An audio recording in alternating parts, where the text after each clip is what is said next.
கோவை அடக்கும் 122 தொகுதிகளுக்கான பீகாரின் இரண்டாம் கட்ட வாக்குப்பதிவு விறுவிறுப்பாக நடைபெற்று வருவதை அந்த பதிவான வாக்கு விகிதங்கள் காண்பிக்கின்றன. அதன்படி 11 மணி நிலவரப்படி பீகாரில் 31.38 விழுக்காடு வாக்கு பதிவாகி இருப்பதாக தெரிவிக்கப்பட்டிருக்கிறது. அதற்கு முந்தைய அப்டேட்டை பார்த்தோம் என்றால் 9 மணி நிலவரப்படி 14 விழுக்காடு வாக்குகள் பதிவானது. தற்போது 11 மணி நிலவரப்படி 31.38 விழுக்காடு வாக்கு பதிவாக இருப்பதாக தெரிவிக்கப்பட்டிருக்கிறது. தற்போது இந்த வாக்குப்பதிவு பொறுத்தவரையிலும் இது அதிகப்படியான வாக்குப்பதிவு விறுவிறுப்பாக நடைபெற்று வருகிறதையும் வாக்கு செலுத்த வாக்காளர்கள் ஆர்வம் காட்டுவதையும் இது காண்பிக்கின்றது. ஏனென்றால் இதற்கு முன்பாக நடைபெற்ற 121 தொகுதிகளுக்கான முதற்கட்ட வாக்குப்பதிவில் கூட அதனுடைய முடிவில் 65 விழுக்காடு வாக்குகள் பதிவானது.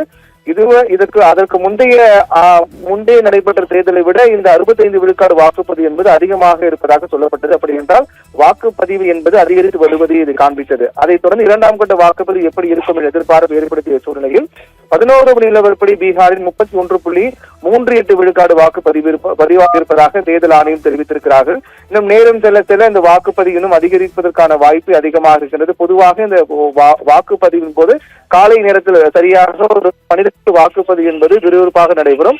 அதற்கு பிறகு மதிய வேளையில் சற்று மந்தமாக இருந்து மீண்டும் பிற்பகலுக்கு பிறகுதான் வாக்குப்பதிவு மீண்டும் சூடுபிடிக்க தொடங்கும். அந்த வகையில் தற்போது 11 மணி நிலவரப்படி 31.38 விழுக்காடு வாக்கு பதிவாகி இருப்பது என்பது வரவேற்கத்தக்க ஒன்றாக அதிகப்படியான விறுவிறுப்பான வாக்குப்பதிவு நடைபெற்று வருகிறது என்பதை இது காண்பிக்கின்றது.